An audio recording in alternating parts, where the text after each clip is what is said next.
A ver, vamos a ir compartiendo lo que quedó pendiente la semana pasada. ¿Ya? Hemos visto la semana anterior lo que es el sistema respiratorio, ¿no? Farmacología del sistema respiratorio. Y justamente hemos hablado de sus cuatro clasificaciones, que son los broncodilatadores, los antitusígenos, los mucolíticos y los antihistamínicos.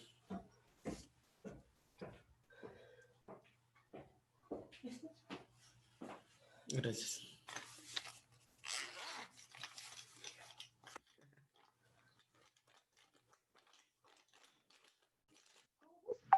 Ujú. Falta el verde. Falta el verde.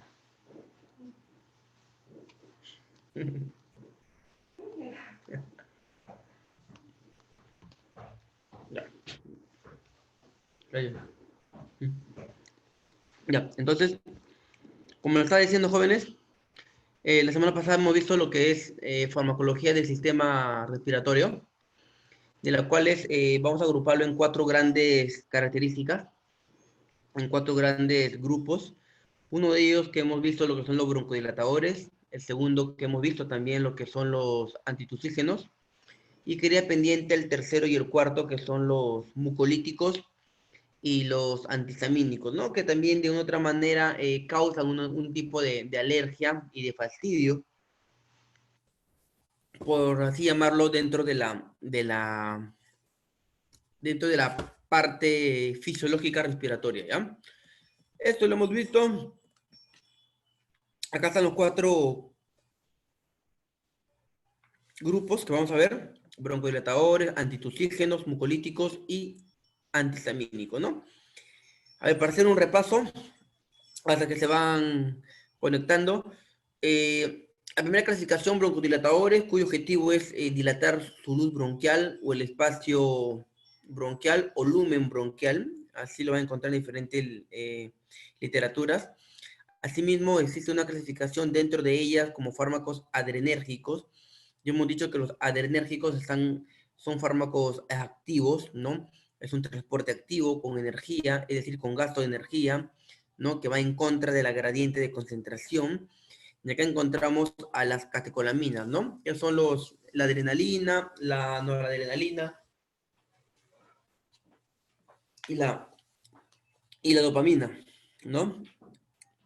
De igual forma encontramos fármacos, y una característica muy importante de los fármacos adrenérgicos son aquellos medicamentos que de una otra manera van a estimular lo que es el sistema nervioso simpático, ¿no? Hay fármacos también anticolinérgicos, ¿no? Que son los que van a inhibir, bloquear, parar o frenar los estímulos, más que nada van a inhibir, ¿no? Son los medicamentos que van a inhibir al sistema parasimpático, ¿no? Específicamente, sabemos que en los fármacos colinérgicos, lo que hemos visto hace 2 semanas atrás o hace una semana atrás, hemos dicho que los fármacos colinérgicos tienen dos receptores muy importantes, que son los muscarínicos y los nicotínicos.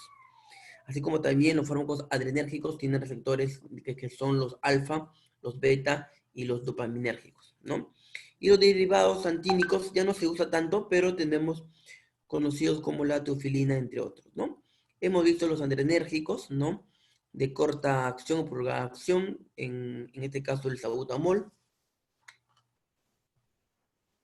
muy importante para acción de, ¿no? Para el asma, para el EPOC, que es enfermedad pulmonar obstructiva crónica. Y hemos visto, ¿no? Fármacos broncodilatadores, como el salbutamol, hemos visto, ¿no? El salmeterol, que es muy, muy parecido. La adrenalina también, porque es un fármaco adrenérgico y tengan en cuenta que está dentro del grupo de las catecolaminas. Eh, tenemos, esos son los fármacos ya anticolinérgicos o antagonistas colinérgicos, que tenemos el bromuro de ipatropio, ¿no? De igual forma, utilizada para el asma y para enfermedad pulmonar obstructiva crónica, ¿no? Esto lo hemos visto el día miércoles, ¿no? algunos cuidados, los broncodilatadores anticolinérgicos, ¿no? El principal, el bromuro. A ver, y con eso acabamos la primera parte de lo que es la broncodilatación. Eh, Entramos a una segunda clasificación que son los fármacos antitusígenos, ¿no? Antitusígenos, como nos dice, es contra la tos, ¿no? Ante o contra, anti, el prefijo anti es contra, ¿no? Contra la tos. Hay que recordar también que la tos es un mecanismo de defensa, es un reflejo para eliminar el esputo de otra manera. Y pueden ver dos tipos de tos de jóvenes, tos productiva y tos seca. ¿Ya? La tos productiva es más que nada cuando existen secreciones, ¿no? Una mucosidad. Tos seca o irritativa es más que nada ese tos de perro que conocemos, tipo coqueluche, tipo tos ferí, tipo tos convulsiva, ¿no? Y hay diferentes causas de las cuales pueden originar ello, ¿no? Hemos dicho que los antitusígenos tienen dos tipos de clasificación bien marcada, que son los centrales, que quiere decir que van a actuar directamente en el centro regulador o el centro controlador de la tos, que es el centro vulvar. O también encontramos los periféricos, que de una u otra manera van a ejercer una acción, ¿no? Anestésica, sobre todo en las terminaciones nerviosas, ¿no? Para calmar dicho efecto. Muy a margen de eso, en otra literatura también van a encontrar otras clasificaciones, ¿no? Como que son los demulcentes, que es los famosos caramelitos, ¿no? Como el VIP, ¿no? O como Fórmula 44, ¿no? Que muchas veces ¿no? Como el VIP o Fórmula 44. Mm, Los opiáceos como la codeína y el dextrometorfano, que es lo más característico de estos antitusígenos, ¿no? Y así entre otros como las anestésicos locales, mucolíticos y broncodilatadores, ¿no? Esta es otra clasificación que acá, miren jóvenes, encontramos, dentro de ella encontramos a los mucolíticos y dentro de esa clasificación encontramos a los broncodilatadores. Ya no quiero confundirlos, dejémoslo con lo que les estoy enseñando, cuatro clasificaciones grandes. Muy aparte los broncolíticos y muy aparte también los mucolíticos. ¿Ok, jóvenes? Lo más interesante de los antitusígenos son las dos fármacos que vamos a ver, que es la codeína, que es un efecto natural. Ambos bloquean la tos, ¿ya? La codeína y el dextrometorfano. El dextrometorfano, algo mucho más sintético, mucho más artificial. Ambos bloquean al centro de la tos, es decir, va a actuar de forma central. Pero además, la codeína tiene es de tipo analgésico y tiene un efecto antidiarreico, ¿no?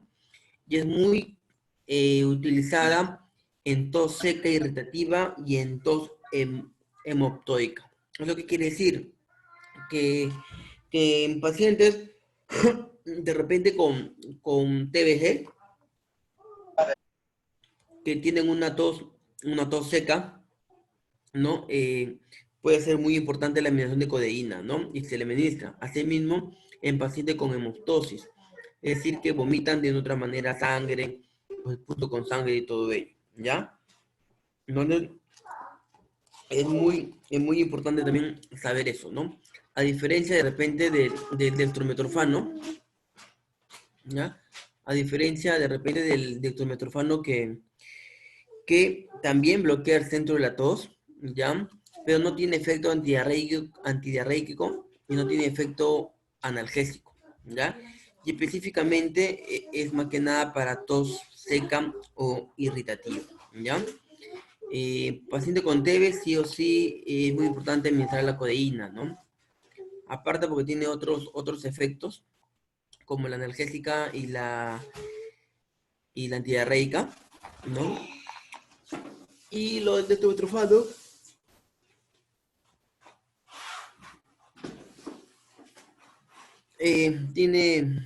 no tiene estos dichos efectos, ¿no? Y generalmente para tos seca, generalmente los tratamientos respiratorios jóvenes, el, bueno, los médicos que son los que prescriben, recomiendan el dextrometorfano cuando son procesos netamente respiratorios, pero cuando son ya procesos respiratorios de los cuales es mucho más difícil, donde viene acompañado de repente de una enfermedad base, como, como TBC, por ejemplo, ahí su uso es muy importante, sobre todo con la codeína, ¿no? La codeína es bastante importante en ese aspecto. ¿Ya? Entonces, vamos resumiendo sobre todo los fármacos. Por ejemplo, los broncodilatadores tenemos, ¿no? Salbutamol, fenoterol, el salbuterol, ¿no? Salbutamol, fenoterol, tenemos la adrenalina también, ¿no? Tenemos el bromuro de hipertropio, tenemos la teofilina, si vemos también otro tipo de clasificación, ¿ya? Después de ello, quiero quedarme con la clasificación de antitusígenos, con lo que respecta a la codeína y al dextrometorfano, ¿ya? Y entonces, ¿para qué? Para después pasar de repente a la tercera clasificación, que es los mucolíticos, ¿ya? Y acá nos hemos quedado, por hacerle un breve resumen lo que hemos visto hasta acá, ¿ya? Entonces, la tercera clasificación son los famosos mucolíticos, ¿ya? Ya hemos visto broncodilatadores, hemos visto también antitusígenos y ahora vamos a ver mucolíticos. ¿Qué es lo que nos dice más que nada el efecto o la acción de un fármaco mucolítico? Nos dice que nos es útil, ¿no? En tos productiva, ¿ya? Es bastante útil, es bastante útil en tos productiva. Es decir, cuando tenemos secreciones, tenemos mucosidades, tenemos flema, por así llamarlo, o tenemos algún tipo de esputo dentro de las vías aéreas. Entonces, ahí es muy importante quién jóvenes, ahí es muy importante entrar a detallar la farmacología mucolítica, ¿ya? Los fármacos mucolíticos. ¿Y qué van a hacer los fármacos mucolíticos exactamente?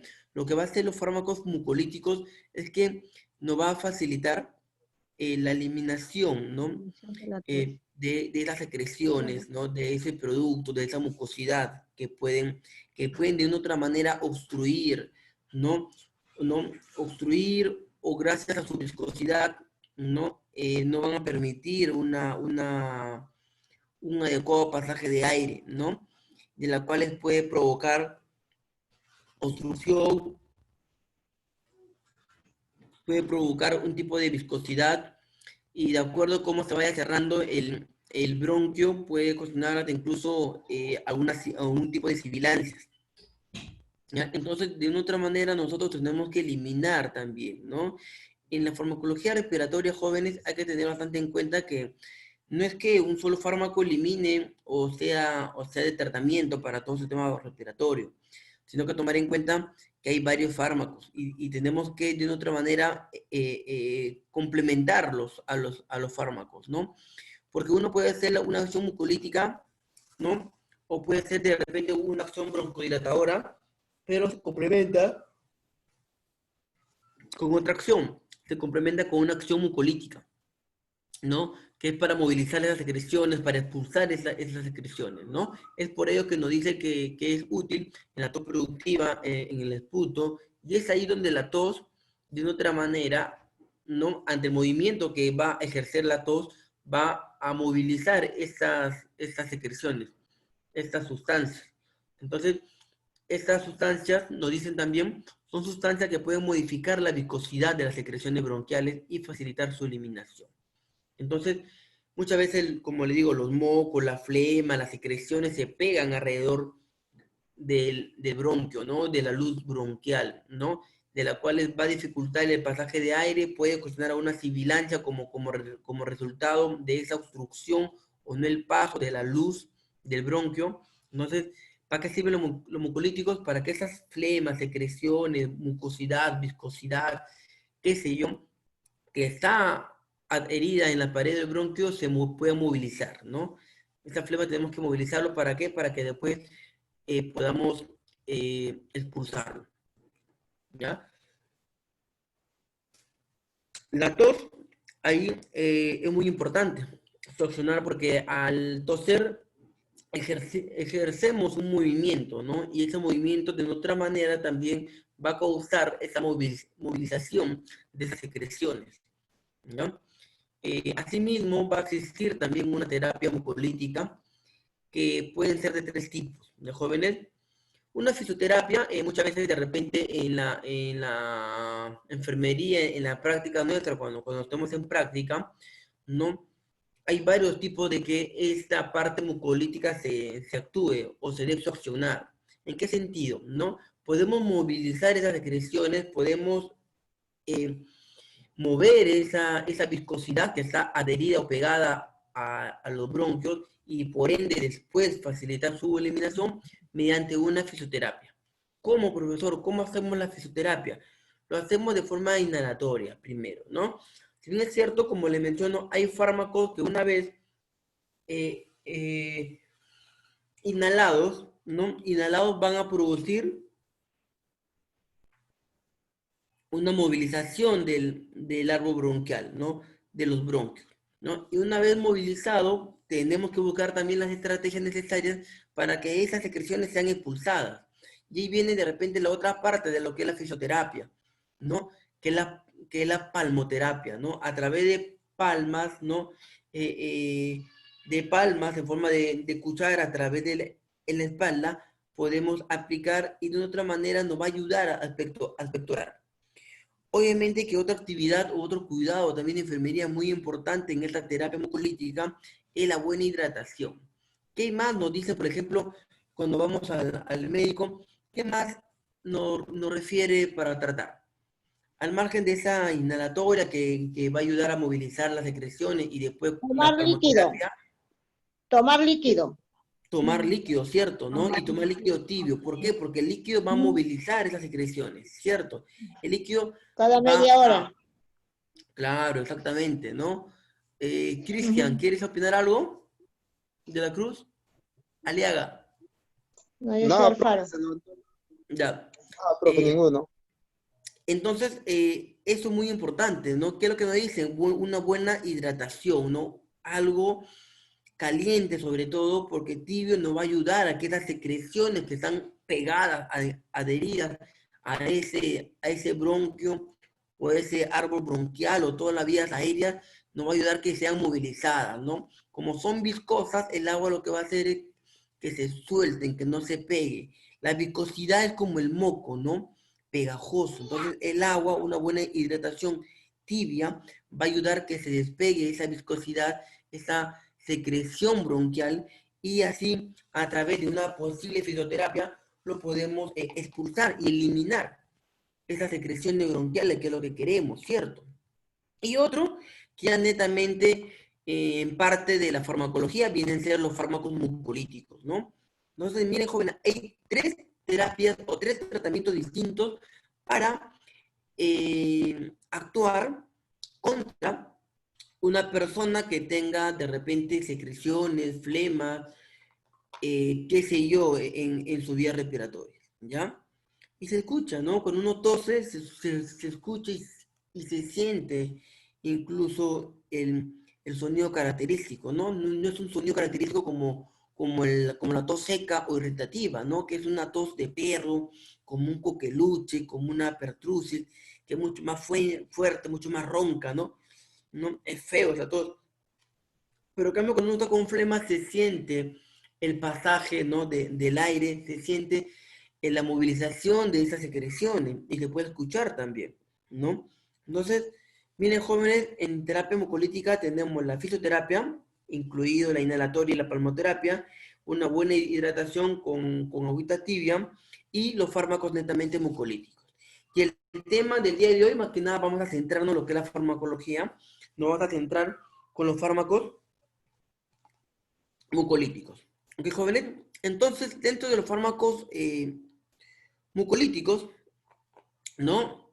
Y justamente nos adelantamos un poco el tema de ayer, del tema del día miércoles, ¿se acuerda cuando ya le dio y de repente un tratamiento de una terapia de vías aéreas altas, ¿no? De las cuales hemos hablado ¿no? De unos medicamentos el día miércoles. Pero existen fármacos netamente mucolíticos como que son la cisteína, la N-acetilcisteína y el ambroxol, ¿no? Son estos fármacos que vamos a hablar el día de hoy, ¿ya? La cisteína y la N-acetilcisteína, ¿no? Lo que vemos nosotros muy comúnmente, o lo que me dijeron en su momento, ¿no? El famoso fluimicil, ¿no? ¿Qué es lo que nos hace este medicamento? ¿No? Lo que nos va a hacer es disminuir la viscosidad del moco, ¿no? Hay que recordar una vez más que el moco va a estar pegado, adherido a esas paredes bronquiales. Entonces, el flumicil, que es cisteína o N-acetilcisteína, va a movilizar esa viscosidad que va a tener el moco, ¿no? Entonces ya no va a ser tan viscoso el moco, ya no se va a pegar tanto a las paredes bronquiales, sino lo va a disminuir, ¿no? Obviamente, otro efecto, hemos dicho que los fármacos tienen uno o dos más acciones o efectos terapéuticos, y es donde hay también otra acción de los mucolíticos, es una parte inflamatoria. Entonces también tiene un efecto antiinflamatorio, jóvenes, ¿ya? Entonces, es muy interesante, y sobre todo en dónde o en qué patologías está indicado. ¿En qué patología está indicado? Está indicado en enfermedades como tos productiva, ¿no? Tos productiva de difícil expectoración, ¿no? A pesar que nosotros realizamos una fisioterapia adecuada, a pesar que nosotros tenemos ya una buena hidratación, ¿no? No sale, no podemos expectorar, mejor dicho, no podemos expulsar esas secreciones o esos mocos, por eso se llama mucolíticos, porque viene de mucosidad, ya no podemos expulsar. Entonces, y a pesar de la tos, que es un reflejo de defensa y ayuda también a movilizar esas secreciones, aún así, para nosotros es muy difícil secretar, ¿no? Secretar esa tos. Así como ahorita, ¿no? Se siente, queremos secretar, queremos expulsar, pero no podemos. Entonces, ante esas situaciones, ¿qué tenemos que hacer? Tenemos que usar una cisteína o un N-acetilcisteína, ¿no? Que en nuestro mercado peruano, ¿no? Y en el ámbito nacional, los más conocidos son, ¿qué cosas, jóvenes? El famoso Flumicil, ¿cierto? Sí, Flumicil. ¿De cuánto viene Flumicil? De 200 miligramos. ¿Qué es? Es un sobrecito. sobre de 200 y de 600. Claro, de 600 sobre todo. Eso es lo que Adulto. quería llegar. Generalmente No, es que de estoy 600, prestando atención, estoy leyendo acá. claro. Generalmente damos de 600, ¿no? Que es más efectivo, ¿no?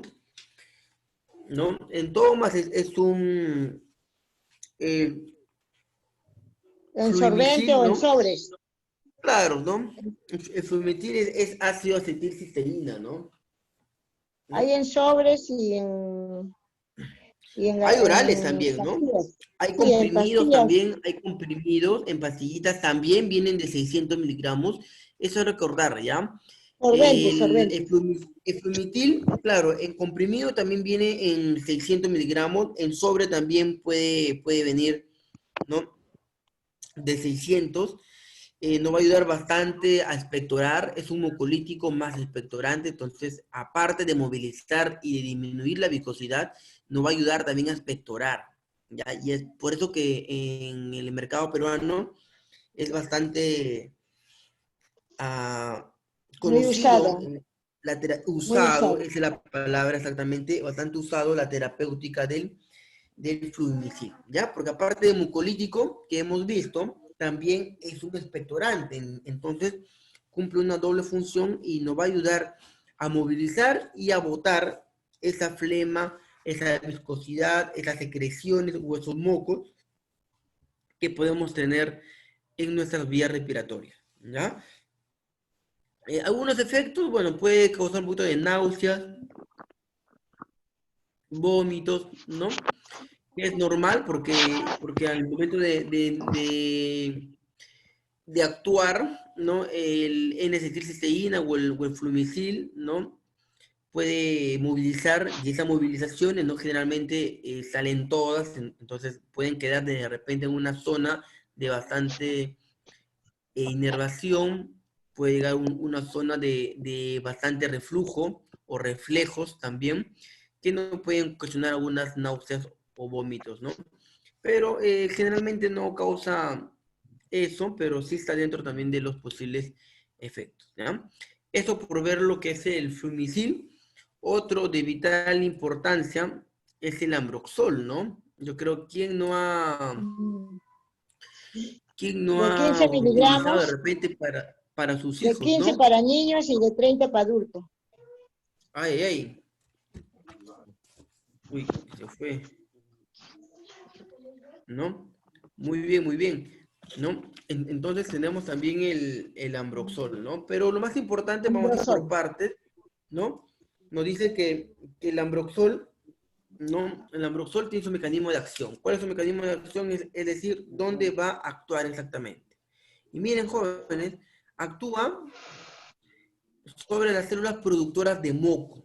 ¿Y de qué estamos hablando? Estamos hablando de la familia de los fármacos mucolíticos, ¿cierto? Entonces, miren, jóvenes, el ambroxol va a actuar sobre la célula productora de moco. En comparación al N-acetilcisteína o la cisteína, ellos van a actuar simplemente a despegar, ¿no? Este es el bronquio, la pared de bronquio, acá está el moco pegado. ¿Qué va a hacer el flumicil? Lo va simplemente a despegar.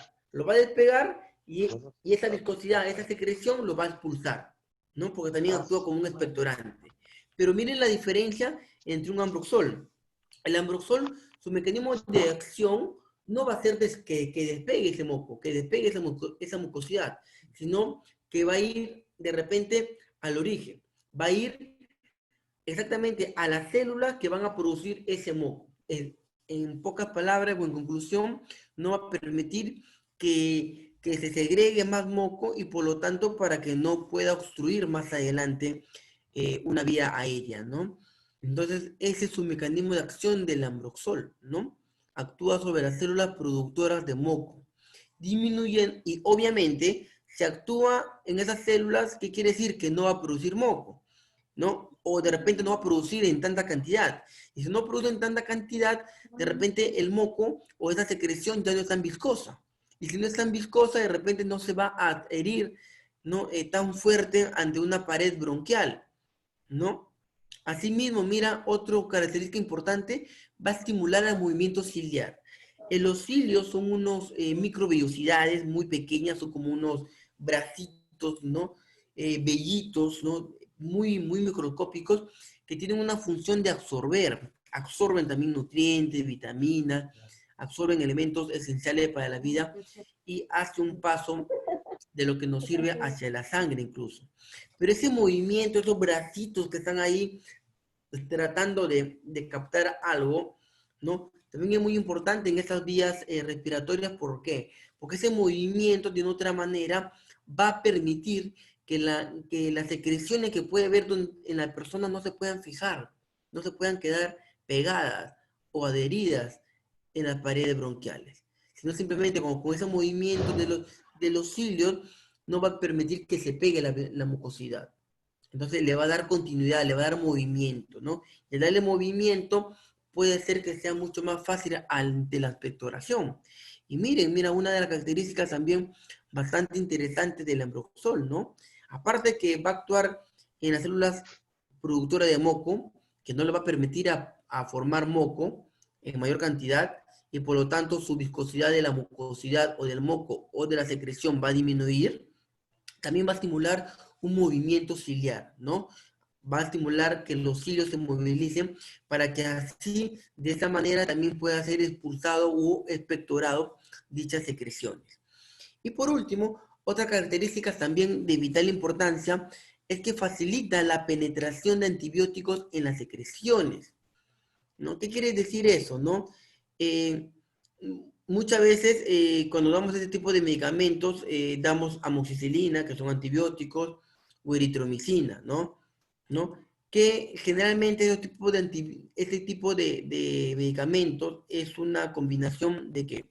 De antibióticos y de mucolíticos, ¿no? Entonces, justamente toda esta familia, ¿no? Tiene una simbiosis, una relación bastante marcada porque va a facilitar la penetración de los antibióticos dentro de las mucosidades, ¿no? Dentro de las secreciones. ¿Y quiénes van a hacer eso? La eritromicina, la amoxicilina, ¿no? Que en pocas palabras viene a ser antibióticos más mucolíticos. Entonces, miren jóvenes, qué interesante es ante la prescripción también médica, ¿no? Si nosotros conocemos de repente que es algo bacteriano, ¿no? Entonces, y tiene secreciones, entonces le podemos dar también un ambroxol, ¿no? Una amoxicilina, una eritromicina, para ayudar, uno, a combatir de repente esa bacteria que esté ocasionando todo ello, y a la vez también actuar como un fármaco mucolítico, ¿no? Y que ya hemos visto, ¿no? ¿Cuál es la importancia del fármaco mucolítico, ¿no? De igual forma, está indicado para que actúe en tos productiva de difícil expectoración, a pesar de una buena hidratación, a pesar de una buena fisioterapia, y obviamente también en enfermedades pulmonares obstructivas crónicas va a disminuir las reagudizaciones y progresión a la fibrosis, ¿no? ¿Qué no quiere decir eso? Que en esos pacientes, si no actuamos adecuadamente, disminuyendo esa mucosidad, disminuyendo de repente esas secreciones, ¿no? En la vía respiratoria, no puede complicarse la enfermedad pulmonar obstructiva, ¿no? Y puede generar de repente hacia más adelante una fibrosis, que ya como una cicatrización del pulmón, ¿no? Lo vuelve duro, es como que lo cicatriza. Hay que recordar anatomía, hay que recordar que el pulmón es un órgano blando, ¿no? Es un órgano ¿no? Como una esponja, ¿no? Que adentro tiene como unos huequitos donde pasan los bronquios, donde pasan todos los bronquiolos y donde va a alimentar toda la parte del pulmón. Entonces, ante una dificultad de esas vías respiratorias puede ocasionar un EPOC y puede ocasionar una complicación más grave del EPOC, que vendría a ser una fibrosis, ¿no? Ya prácticamente el endurecimiento, prácticamente ya como una cicatriz del pulmón, ¿no? Y eso es malo porque no permitiría de repente realizar adecuadamente las funciones pulmonares que uno debe realizar en un estado de equilibrio, ¿no? En un estado de homeostasia. Hasta acá, jóvenes, ¿estamos bien? Jóvenes, ¿ya se perdieron? Sí, profesor. Sí, Ya, profesor, se entonces, entiende. Estamos bien. ya, perfecto. Entonces sigamos, ¿ya? Miren, jóvenes, ya sabemos mucolíticos, N-acetilcisteína, si tenemos flema, secreciones, ¿no? Y obviamente también son mocos, ¿no? Son mucosidades que están ahí adheridas, ¿no?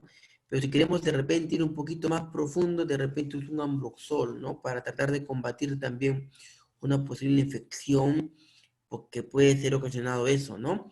Muchas veces que la flema, cuando le pectoramos, también ¿no? Es de otro tipo de color, ¿no? Como han podido ver de repente, ¿no? Las secreciones, las flemas, ¿no? Son de otros colores también, ¿ya? Donde también hay un tratamiento para ese tipo de estudios, ¿ya? Entonces, hasta acá hemos acabado con la tercera parte de la clasificación, que es eh, la parte de los fármacos mucolíticos, ¿ya? Entonces, miren, jóvenes, hemos revisado los fármacos, ¿ya? Entonces ya sabemos ya en qué momento dar una amoxicilina, ¿no? Dar una eritromicina, ¿no? Son antibióticos más mucolíticos, ¿no? Y nos van a ayudar bastante en esta parte de la parte de, de los fármacos mucolíticos de jóvenes. Como le digo, ¿no? La salud, antes de entrar a términos de la antihistamínicos, de los antihistamínicos, ¿qué es la penicilina, jóvenes? Le hago una pregunta. ¿La penicilina qué es? Antibiótico. Un antibiótico, ¿cierto? Antibiótico. Perfecto. A ver. ¿Qué se me viene a la mente? A ver, ¿qué se me viene a la mente? Me puedo poner un ejemplo, ¿ya? A ver.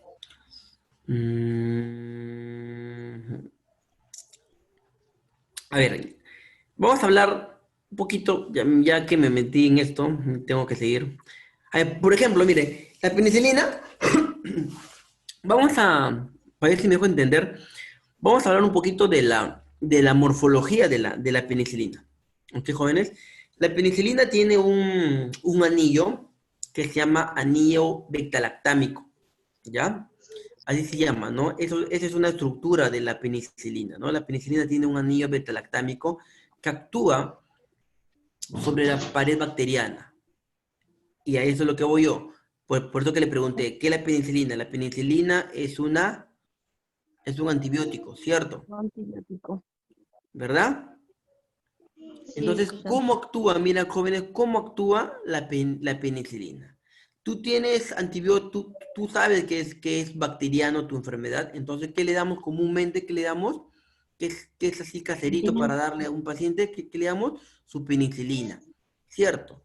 ¿Y por qué va a actuar la penicilina en ese antibiótico? ¿Por qué? Porque la penicilina tiene un anillo que se llama anillo betalactámico. Y ese anillo beta-lactámico va a actuar directamente en la pared bacteriana. ¿Qué quiere decir? En la envoltura. Si esta es la bacteria, en su envoltura, que es su pared. Ahí va a actuar exactamente la penicilina, ¿no? El anillo beta-lactámico es la parte activa de la penicilina. Lo podemos llamar así. La parte más fuerte, la parte más activa, con mayor energía de la penicilina, se llama anillo beta-lactámico, ¿ya? Y la penicilina actúa contra algunos tipos de bacterias específicamente. Actúa contra las bacterias Streptococcus, ¿ya? Y para diferenciar de repente, y se lo digo porque, bueno, esta es medicina, pero se lo digo para que ustedes sepan, así nomás, al ojo, como dicen qué cosa administrar. Los Streptococcus son de color. ¿Qué color son los estreptococos? Han llevado biología, ¿cierto? ¿O no han llevado biología? Jóvenes, ¿han llevado biología? Sí, profesor. Ya. ¿Me estoy dejando entender o no? Los veo muy callados. Sí. Estamos atentos. Jóvenes. Ya. Entonces, miren, jóvenes, llega un paciente. Llega un paciente con ustedes. Y le dice, ¿sabe qué, señorita? Bueno, disculpen si le meto un poquito de medicina, pero vamos a aprender bastante con esto. Señorita, mire que me duele esto, me duele, y escupo y tengo flema, tengo tos, porque es lo clásico, ¿no? Lo que vienen a un paciente respiratorio, ¿no? Tengo tos, ya sabe, ¿no? Tengo tos, bueno, puedo darle un antitussígeno, tengo flema, mucosidad, porque ellos no te van a decir tengo mucosidad, tengo secreción en la pared bronquial, ellos no te van a decir eso, tengo flema, te van a decir sí o no. ¿Y tú qué le preguntas? ¿Qué le vas a preguntar? Le vas a preguntar de qué color es tu flema. ¿De qué color es? ¿Qué es lo que vota? ¿No? ¿Qué color es? Entonces él te va a decir, va a haber dos opciones nomás acá, damas y caballeros, va a haber dos opciones. Una opción va a ser una expectoración de color verde. No, o tú le vas a preguntar, Sí, ¿de qué color es tu flema? ¿De qué color es? Verde, o muchas veces también hay flemas amarillas. ¿Ya? María. ¿Sí o no? ¿Han visto? Ya. Sí, Para que Sí, ustedes hay sepan, hay varias dos. clases. Ya. ¿Cómo? Hay varias clases de flema. Claro, ahí va. Pero lo más característico es que van a llegar al consultorio, te van a llegar así. No, tengo todo, tengo Color verde y flema. amarillo, profesor. Claro, entonces tú ahí le Es preguntas. verdoso. Claro, y tú ahí le preguntas, ¿y de qué color es tu flema? Si es la expectoración o la flema de color verde, entonces tú ahí tienes que relacionarlo con una bacteria. ¿Con qué bacteria, profesor? Con el streptococo. Verde, Estreptococo. estreptococo. Así nomás, relación así como fusión de Dragon Ball, así igualito, así. Relacionarlo directamente. Verde, estreptococo. Estreptococo. Pero si el paciente viene y te dice, mira, señorita, tengo flema, pero la flema es de color amarilla, entonces tú ya no lo vas a relacionar a estreptococos, sino lo vas a relacionar a estafilococos aureus. Estreptococo. Estafilococos aureus. ¿Y por qué aureus? Au, ¿qué es? Símbolo químico AU, ¿qué es? Química. Plata. AU, Oro. oro. Auten. Oro. AU es oro en química. ¿Mm? Oro. Oro. Entonces, si es un Staphylococcus aureus, ¿de qué color es el oro? Amarillo. Amarillo. Amarillo, pues Sí, jóvenes, fácil, jóvenes. Entonces, paciente que viene y te dice a ti, tengo flema, y tú le preguntas, ¿y qué color tu flema? Y te dice verde, ¿qué tú dices? Ah, ya, bacteria, Streptococcus. Estreptococo. Pero si te dice, tengo flema, y te responde después, tengo flema de color amarilla, entonces tú piensas, entonces tú dices, es bacteria también, es una bacteria, pero es Staphylococcus aureus. Estafilococos aureus. ¿Ya? Miren, jóvenes, mira cómo es solamente la diserción, solamente estamos clasificando nada más, ¿ya? Y como es una bacteria, lo común que vamos a dar nosotros es un antibiótico, ¿cierto? Y el antibiótico más común, igual como el expectorante o como el mucolítico, ¿no? De la N-acetilcisteína más común es el fluimicil, de Ave igual broncol. forma. ¿Cómo? Ave broncol. Claro, claro, no, La pero ese es penicilina. Eso no dijo un claro. miércoles usted. Vamos a algo mucho más básico, ¿ya? Le damos un antibiótico y el antibiótico más común en todo el mundo es la penicilina, ¿cierto? Ese es el antibiótico más común. Penicilina. La penicilina va a actuar muy bien, perfectamente en una bacteria. ¿Por qué? Porque como le digo, va a actuar sobre la pared de la bacteria. Lo va a degradar la pared de la bacteria. ¿Y quién degrada la pared de la bacteria? Va a degradar el componente más activo de la penicilina. ¿Y cómo se llama ese componente más activo de la penicilina? Se llama anillo betalactámico. ¿Ya? Entonces, tú a un paciente con Streptococcus, es decir, con flema verde, tú le puedes dar penicilina y la penicilina lo va a matar a ese Streptococcus, ¿ya? Pero ¿qué pasa algunas veces cuando, y ustedes también de repente han escuchado, cuando algunos antibióticos o algunas personas son resistentes o hacen resistencia a la penicilina? ¿Han escuchado alguna vez? Sí, profesor. Está cierto. Programa Entonces, de TBC. claro. Entonces, usted se preguntará, a ver, entonces viene el paciente, me dice tengo flema verde, y si tiene flema verde, yo le doy, ¿qué cosa?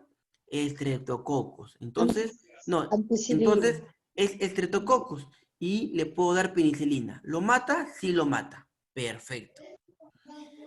Otro casito. Entonces, si el profesor me dijo, viene un paciente, me dice que tiene flema, pero ahora la flema es amarilla. Entonces, si es amarilla, es Staphylococcus aureus, ¿no? Aureus de oro, para que nunca te olvides. Aureus de oro y oro No es se de le da color antibiótico. amarillo. Entonces le doy No se le da penicilina. antibiótico. Entonces, ¿qué le das?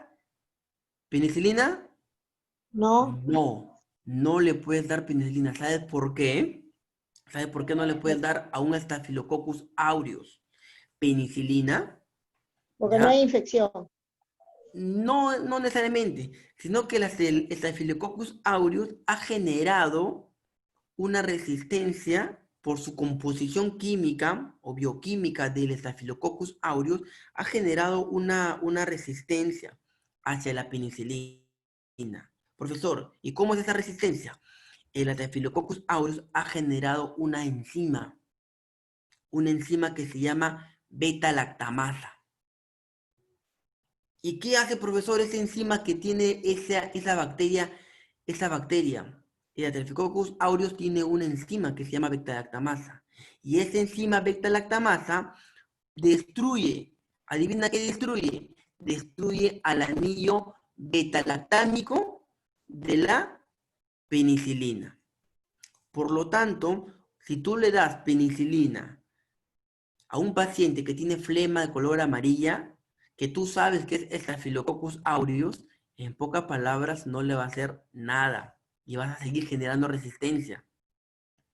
¿Me dejo entender? ¿Ya? En conclusión, solamente a los que tienen flema verde le vas a dar penicilina y la penicilina le va a hacer efecto. Pero cuando es otro tipo de flema de color amarilla, que tú ya sabes que son Staphylococcus aureus, la penicilina no va a hacerle nada. ¿Y por qué no va a hacerle nada? Porque el Staphylococcus aureus ha generado una enzima llamada beta-lactamasa. Y esa enzima beta-lactamasa va a destruir el anillo beta-lactámico de la penicilina. Y justamente la parte más activa, la parte más fuerte de la penicilina es el anillo beta-lactámico. Y si no, y se lo va a anular, esa enzima lo anula al anillo, prácticamente la penicilina no le va a hacer nada al Staphylococcus aureus. ¿Hasta acá me estoy dejando entender, jóvenes? Sí, Jóvenes. profesor. Sí, profesor. Entonces, la pregunta es, profesor, entonces, ¿qué le doy? ¿Cierto? ¿No? Esa es su pregunta, ¿sí o no? ¿Qué clase de antibióticos se le da? Claro, La ¿qué flema clase de amarilla. antibiótico se le da? Si la penicilina no le va a hacer nada al Staphylococcus aureus, entonces, ¿qué le doy? Tengo que darle algo. Claro. El tratamiento... Eso, tocó mi Staphylococcus. El tratamiento para los Staphylococcus es darle diclosaxilina. ¿Los jóvenes? Diclosaxilina es darle el tratamiento a los Staphylococcus aureus. ¿Ya? Penicilina para los estreptococos y diclosaxilina para los Staphylococcus aureus. ¿Ok? Perfecto. Otro casito. Hay muchas personas que son incluso resistentes a la penicilina, ¿cierto? O son alérgicos, mejor dicho, son alérgicos a la penicilina. Y hay muchas personas que son alérgicos. ¿Sí o no? ¿O me equivoco? Sí. ¿No? Ahora, llega un paciente alérgico, ¿no? Pepe Lucho llega al paciente, llega al consultorio, habla con ustedes y le dice, señorita, tengo flema. Y tú le dices, flema, ¿de qué color? Y te dice, verde. Ah, ¿y tú qué dijiste? Penicilina. ¿Estreptococo, sí o no? Ampicilina. No, ¿tú qué dijiste? Estreptococo. Tiene Pero es estreptococo. alérgica. Estreptococo. Claro. Y si es estreptococo, entonces le doy penicilina. Pero yo te Es digo ahí, alérgico. señorita, pero soy alérgico a la penicilina. ¿Qué le das? Eritromicina. Eritromicina. Tu estrellita, Pati. Muy bien. Perfecto. Le das eritromicina. ¿Por ¿Es qué? el Porque único antibiótico que se le da? ¿Cómo? ¿Es el También único la antibiótico que cefalosporina, se da? la Claro, son eritromicina. la familia, pero o sea, quiero irme a algo mucho más particular porque es lo más común, ¿no? Si yo te digo familia de la cefalosporina, tengo que retroceder a la clase de antibióticos que ya lo llevaron el semestre pasado, ¿cierto? Y tengo que hacerte una Sí, clasificación entiendo. de primer orden, segundo orden y todos los antibióticos, ¿sí o no? Algo más Sí. didáctico o algo más dinámico con los medicamentos que tenemos día a día es esto, ¿no? No sé si me estoy dejando entender, jóvenes. ¿Está bien? Jóvenes, ¿se Sí, perdieron? profesor. Jóvenes, Sí, ya Sí. se fueron ya. Ya se fueron todos ya. Entonces, jóvenes, así es en Estamos parte. escuchando. Se me vino a la Muy mente interesante. algunos casitos. Y así, ¿no? En conclusión, paciente que vaya a su casa o familiar, le dice, estoy con flema, ¿qué hago? Puede hacer muchísimas cosas. Mucolíticos hemos dicho que puede ser 3 cosas. Buena rehidratación, su fisioterapia, sea por inhalación o palmoterapia, o puedes darle fármacos mucolíticos. Dentro de fármacos mucolíticos tenemos 2 grandes clasificaciones. Lo que es cisteína y toda la N-acetilcisteína, más conocido como fluimicil, le puedes dar, ¿no? Su sobrecito, una diaria o 2 veces al día, ¿no? Y tomar ¿Cuánto, líquido, profesor? tomar líquido. Tomar ¿No? líquido, profe. Tomar líquido también, su reposo, su palmoterapia, ¿no? Así como haciéndole gustar su chanchito en su palita, bien bonito ahí. O si no, le das su mucolítico como su Ambroxol.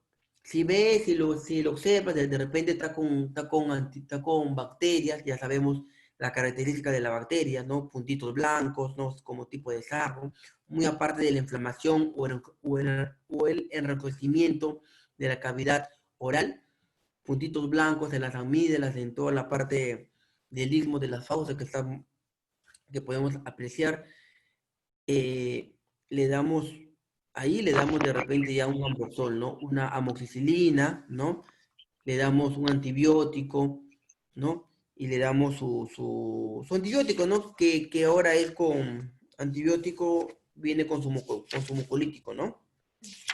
Así, eso le damos. Entonces, pero también podemos ver de acuerdo a su flema, ¿no? Si es verde la flema, entonces, ¿qué quiere decir? Que hay una bacteria también, ¿no? Y la bacteria que ha entrado para que le dé ese color verde se llama Streptococcus. Si es Streptococcus, le damos simplemente penicilina.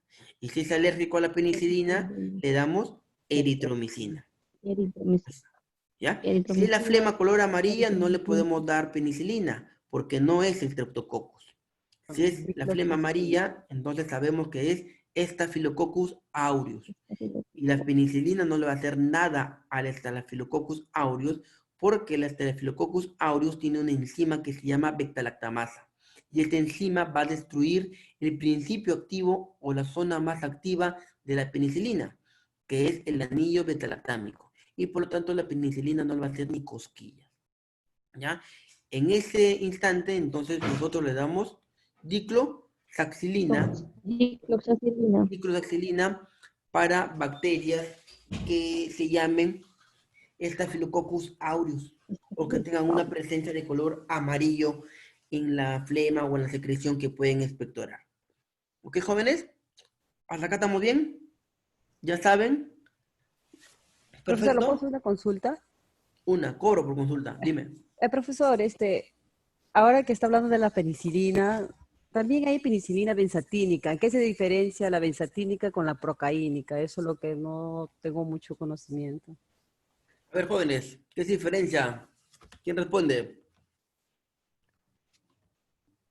Penicilina. Profesor, hay una penicilina que se coloca por la sífilis también, ¿no? Que todas son bacterias, pues.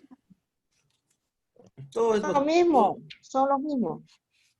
A ver, si hay una diferencia, ¿quién me dice? Si hay una diferencia. Una El otro diferencia, es de 1000 profesor. y el otro es 1200. Y Claro, 2400. 1200 es. No es 1200 es 1400. la benzatínica, pues. La Claro. procaínica es de 1000, pero 1000. ¿por qué el nombre? Mi pregunta viene acá, ¿por qué a uno le dicen procaínica y a la otra benzatínica? Es por la concentración, nada más.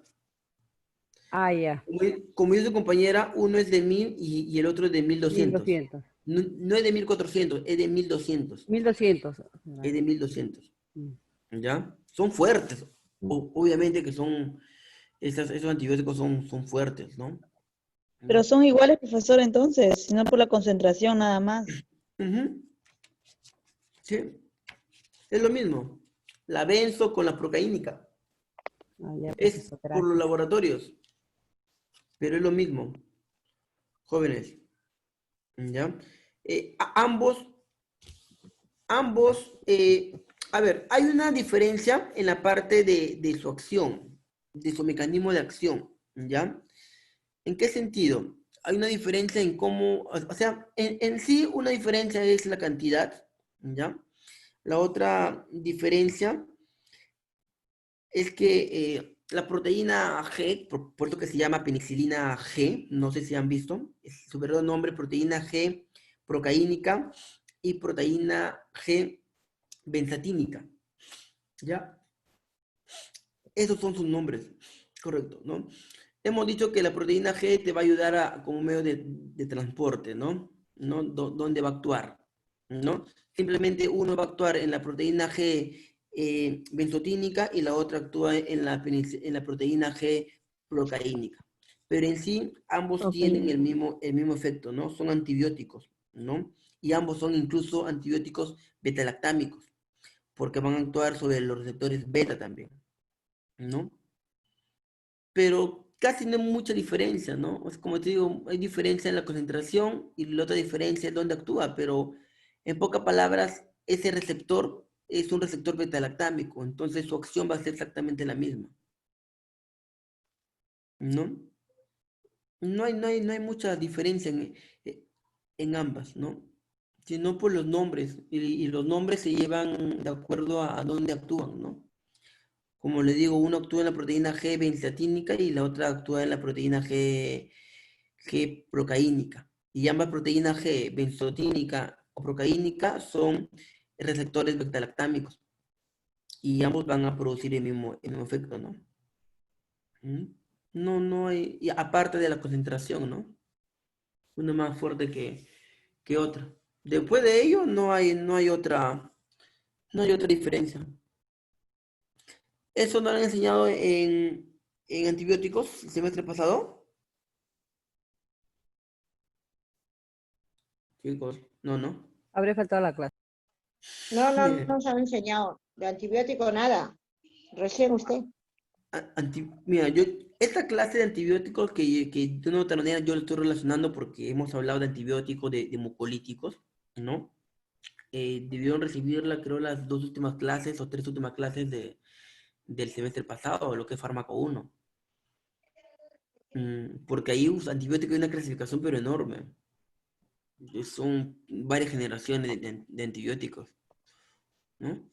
Pero Sí, bueno, profesor. por lo menos el día de hoy hemos hecho un pequeño resumen, ya saben ya, ¿no? Simplemente por el color de la flema Claro, gracias. podemos recetar. Por el color nada más. Y sin necesidad de verlo. Porque no vas a pedirle al paciente que escupa ahí, ¿no? Hasta es más, a mí me ha pasado que hasta el paciente han ido ¿no? con su pañuelo y me han enseñado, mire, doctor, bueno, como dicen, ¿no? Mira, estoy escupiendo así. Ah, bueno, ya, ¿no? Pero ahora No, no. eso ya no. Lo Claro, pero sí me ha contaminamos. pasado, te lo digo porque sí me ha pasado. No ahorita en pandemia, porque sí, ¿qué me va a enseñar ahorita? No? Sería un, un abuso que me enseñe de esta forma en estos momentos, ¿no? Pero sí, lamentablemente sí, anteriormente sí, ¿no? Pero simplemente si no le preguntas nada más, ¿qué color tu flema? Ya, verde, ¿qué color tu flema? Amarilla, ya, suficiente. Y de ahí le damos algunos puntos de acuerdo a los síntomas, como hemos visto en la clase pasada, ¿no? Que es lo que, de acuerdo a su sintomatología, que es lo que siente. Por eso que generalmente los médicos, cuando recetan o dan un tratamiento, no dan tratamiento de un solo medicamento, dan un tratamiento de 3, 4 medicamentos. ¿Por qué?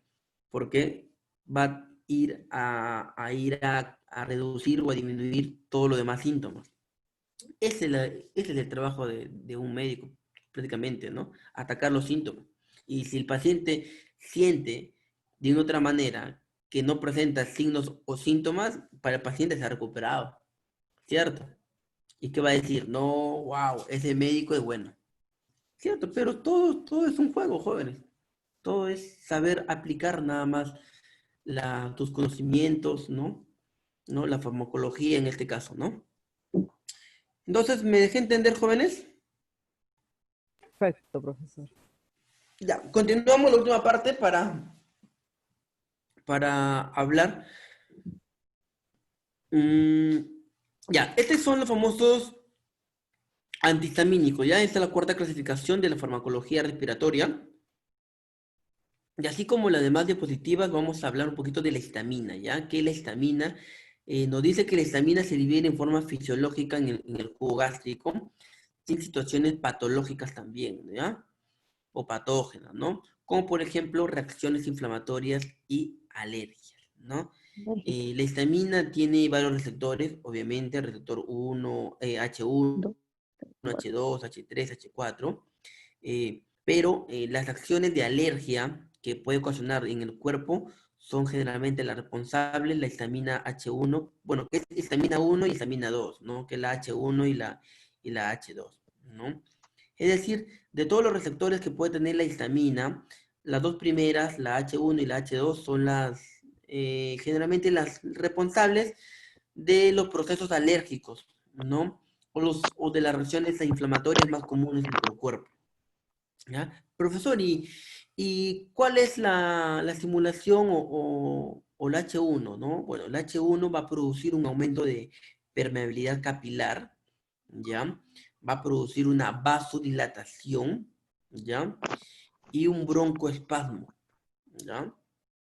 Miren, jóvenes, entonces una alergia puede producir un broncoespasmo efectivamente.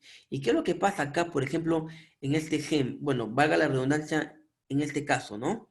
Un broncoespasmo, mira. Si alguien llega a estimular el H1 o la histamina H1, produce un broncoespasmo. ¿De qué enfermedad estamos hablando? El Broncoespasmo, asma. jóvenes. Asma, perfecto. ¿Ve? No sé qué hago yo acá, jóvenes, la verdad. Yo ya debo estar durmiendo ustedes. Ustedes deben hacer sola su clase ya. ¿Cierto?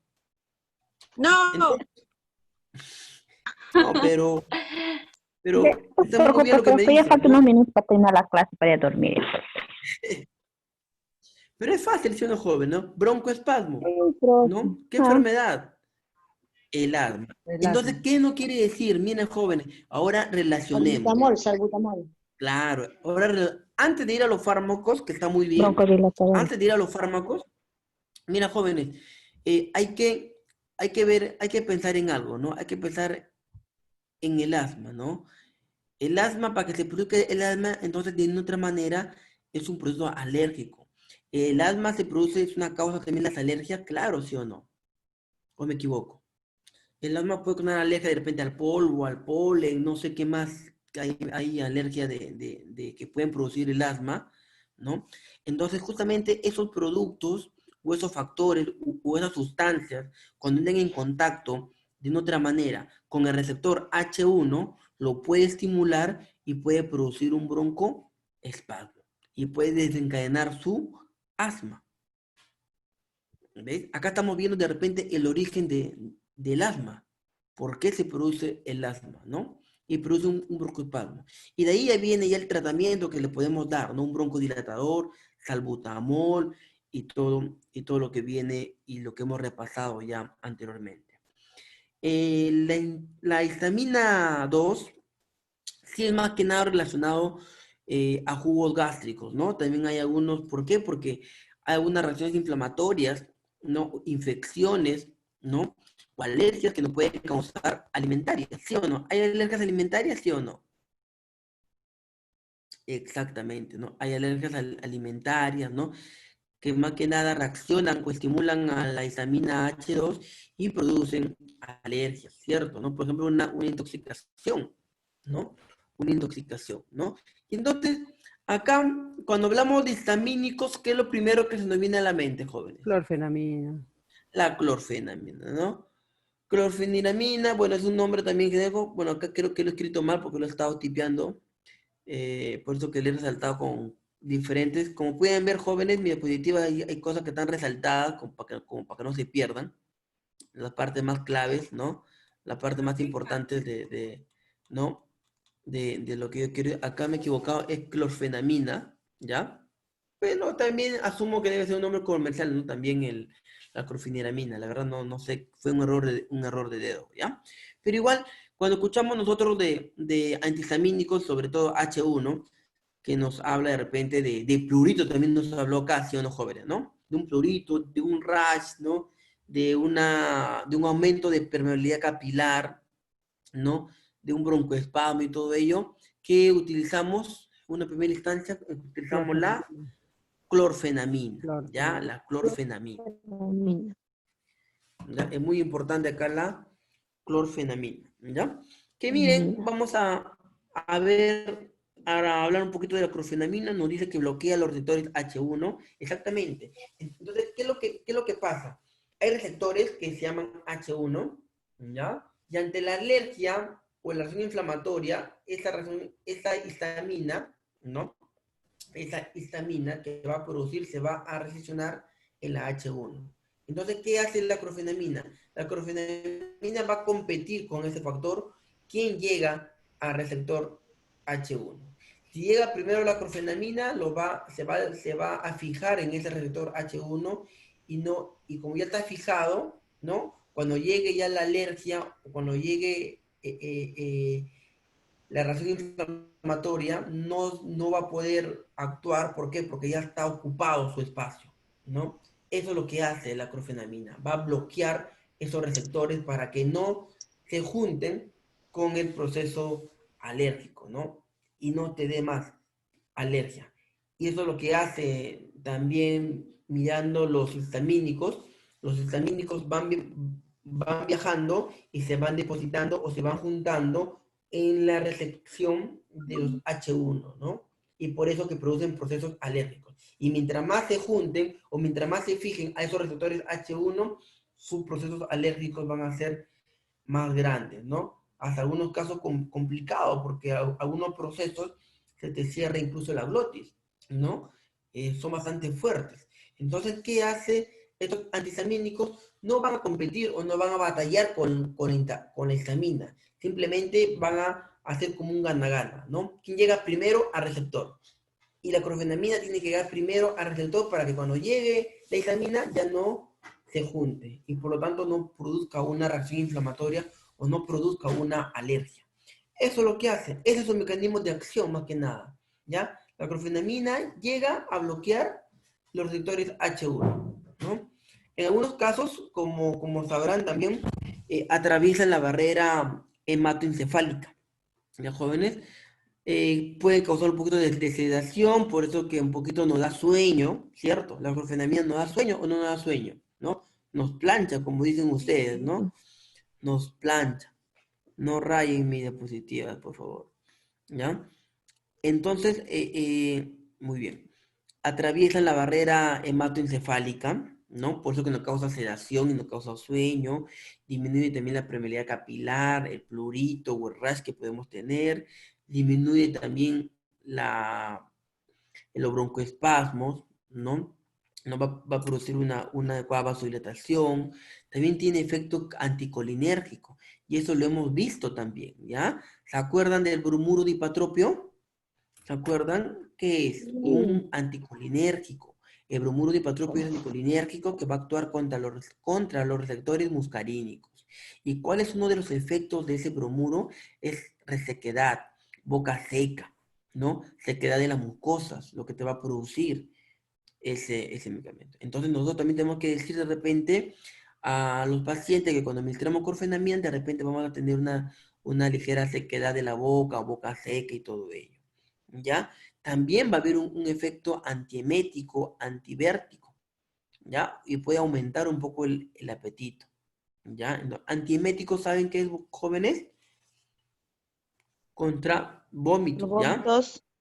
Claro, contra vómitos, ¿ya? Emesis es vómito, ¿ya? Contra vómitos, vértigo, mareos, náuseas también, ¿ya? Se recomienda tomarlos al acostarse, ¿por qué? Porque obviamente como tiene un efecto de que atraviesa la barrera hematoencefálica, tiende a sedar. Entonces, por lo tanto, te vas a dormir, ¿no? Lo más probable, vas a estar cansado, somnoliento, entonces lo ideal es que te lo tomes durante las noches, Noche. ¿ya? Acá vemos algunos gráficos, mira, jóvenes, muy interesante. ¿En qué casos está indicado la clorfenamina, que es muy importante?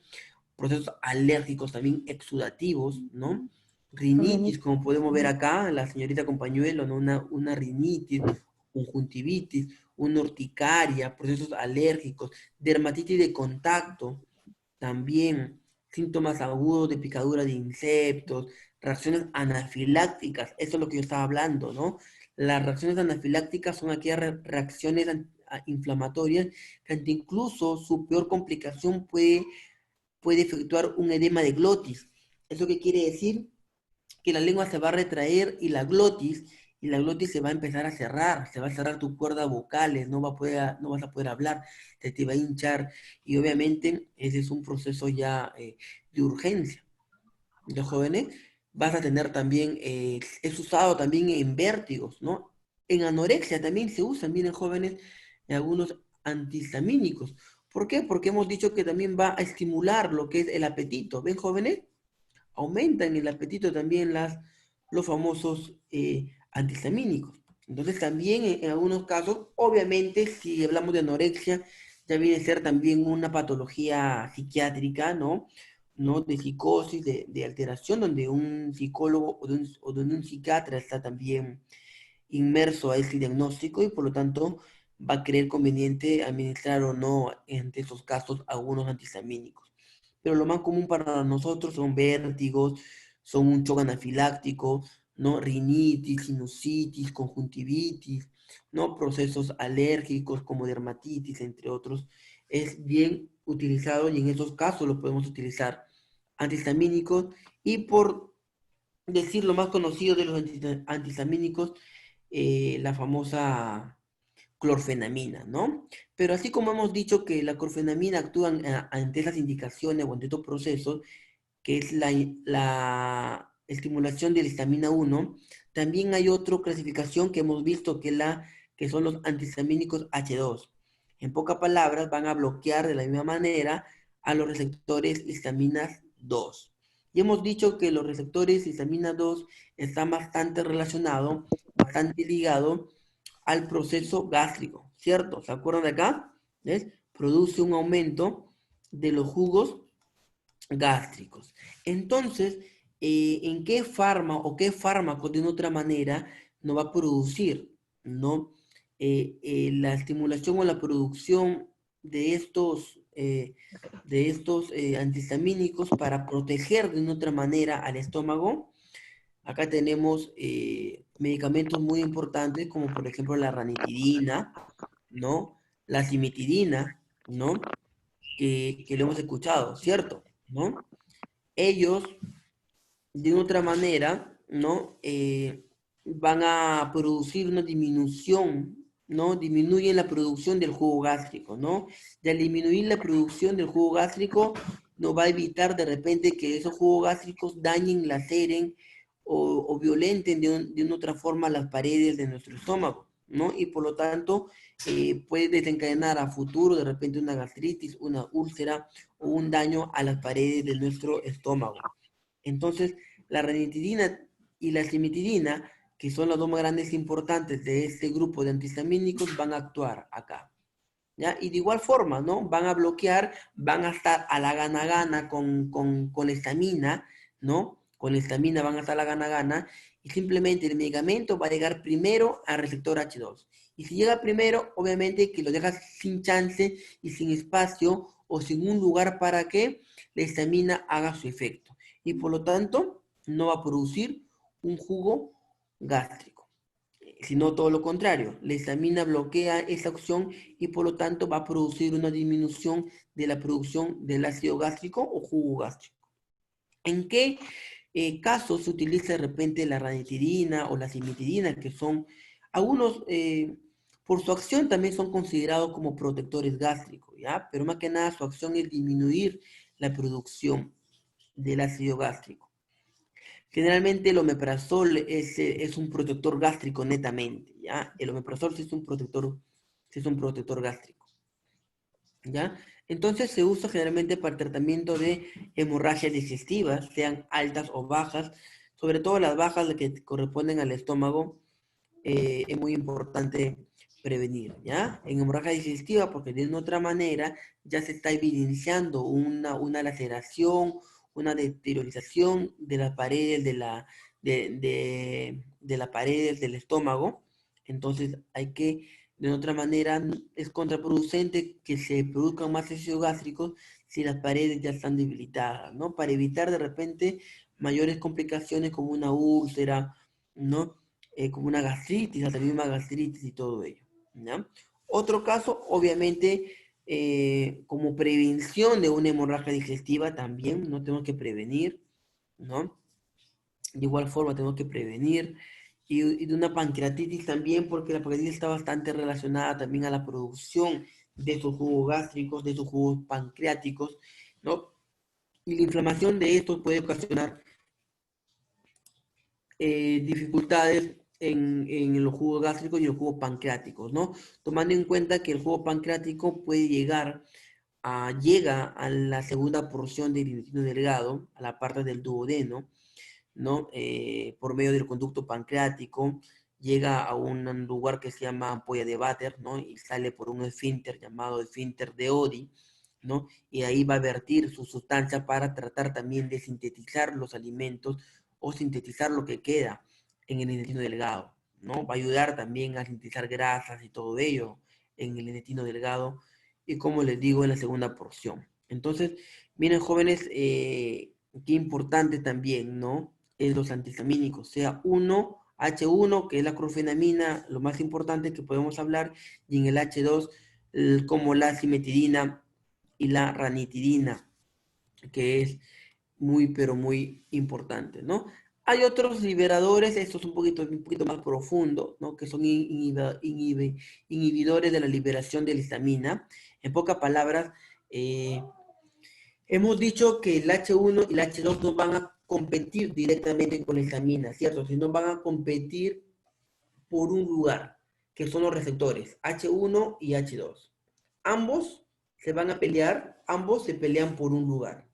Y en este caso, la clorfenamina, la cimetidina y la ranitidina tienen que llegar primero al H1, al receptor H1 y al receptor H2 para que la histamina no llegue y por lo tanto no haga una reacción inflamatoria y por lo tanto no haga una reacción alérgica, ¿ya? Pero hay también fármacos que van a inhibir esa liberación, ¿no? Se supone que la histamina está ahí dando vuelta porque se ha liberado de otra manera, ¿cierto? Entonces, hay fármacos también un poquito más fuertes, ¿ya? Que también asumo que han escuchado, como por ejemplo, como glicanato, el cromoglicato disódico, ¿no? O de sódico también lo pueden encontrar, ¿ya? O de sodio, ¿ya? Que sí van a actuar directamente a bloquear que esa histamina salga, mejor dicho, ¿no? Van a bloquear que esa histamina esté dando vueltas y que pueda de una otra manera con el tiempo llegar a un receptor H1 o llegar a un receptor H2.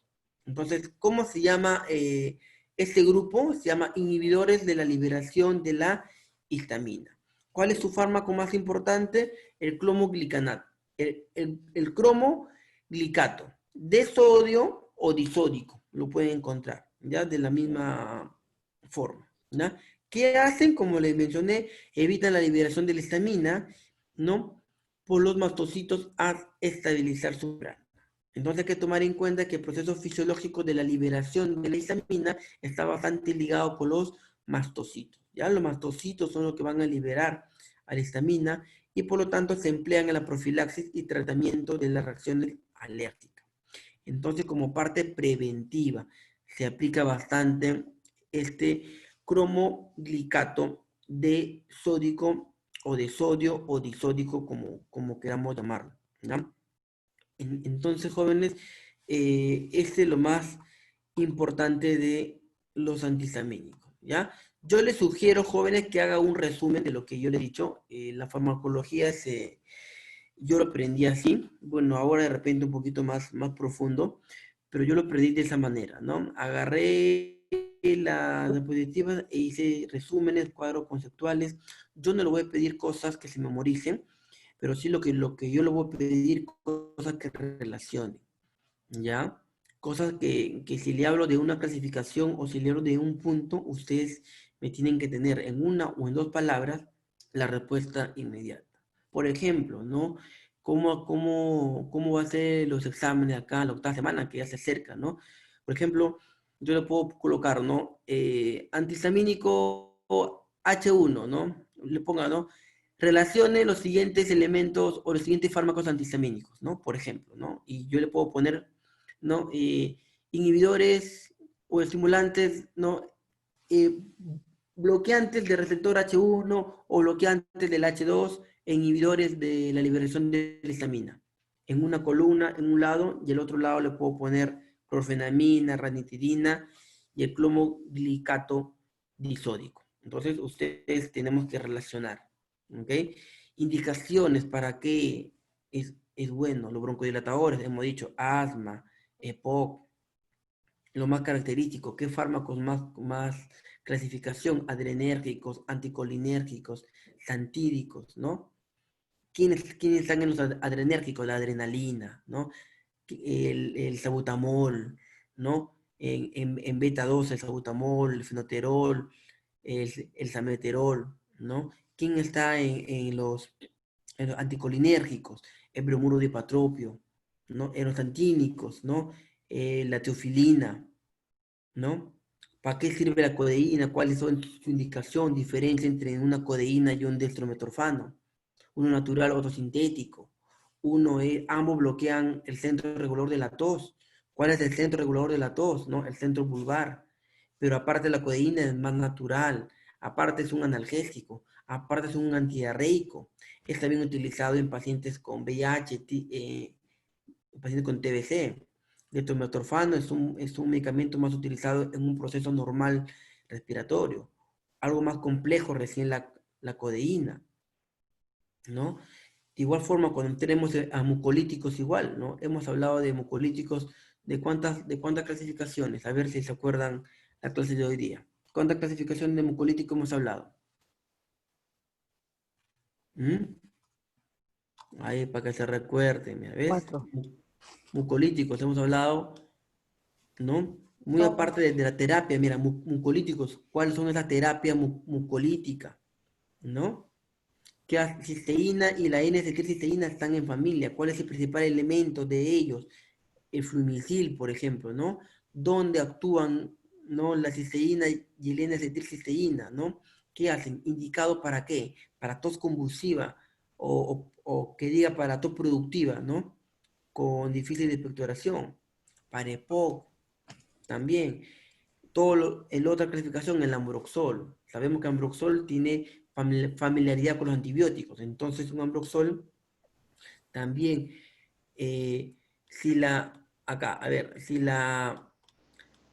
cisteína y la N-acetilcisteína van a ir directamente a disminuir la mucosidad. Mira esa diferencia, disminuye la viscosidad. Pero ¿qué hace el ambroxol? ¿No? El ambroxol va a actuar sobre las células productoras. Entonces, uno va a actuar o a disminuir la mucosidad de adherencia y el otro va a actuar ¿en qué? El otro va a actuar netamente en esas células productoras de moco. ¿Ves? Aparte, el ambroxol tiene una familiaridad con los antibióticos y con los mucolíticos, ¿no? Entonces, jóvenes, esas pequeñas diferencias, ¿no? Es lo que yo quiero, ¿no? Que se aprendan. Indicaciones, por ejemplo, del H1, ¿no? ¿En qué casos? ¿No? La H2, ¿qué medicamentos? Cimetidina, ranitidina, ¿no? El H2 es todo gástrico, disminución de la presión gástrica. La H1, indicaciones, hay más.